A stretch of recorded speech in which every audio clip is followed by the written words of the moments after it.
آج کل ہر دوسری خاتون کھانا بہت اچھا اور مزیدار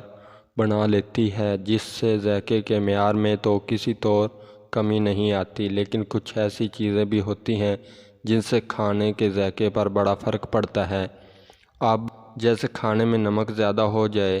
تو اچھا بھلا کھانا کھانے کا دل نہیں چاہتا۔ اس کے علاوہ اکثر حضرات اس بات پر اعتراض کرتے ہیں کہ کھانے میں آئل کیوں زیادہ ہو گیا ہے، اور پھر خواتین کو یہ تو ضرور ہی سننا پڑتا ہے کہ کیسا کھانا بنایا ہے، پوری پلیٹ میں آئل تیر رہا ہے، یہ کیا کار دیا وغیرہ۔ اگر آپ کے ساتھ بھی ایسا ہو چکا ہے تو یقیناً اس ٹپ کو جاننے کے بعد آپ کے کھانے میں ہونے والا زیادہ آئل منٹوں میں کم ہو جائے گا۔ آج ہم آپ کو بتانے جا رہے ہیں شیف مبشر صدیقی کی بتائی ہوئی ایسی گھریلو ٹپس جو کھانا بناتے وقت خواتین کے خوب کام آئیں گی۔ ٹپ نمبر 1، برف کا ایک ٹکڑا لیں اور اس کو سالن کی پتیلی میں بالکل اسی جگہ پر اوپر کر کے رکھیں جہاں آئل موجود ہے، اور اس برف کو تھوڑے تھوڑے آئل میں ڈبوئیں۔ اس پر آئل خود بخود جم کر چپکنے لگے گا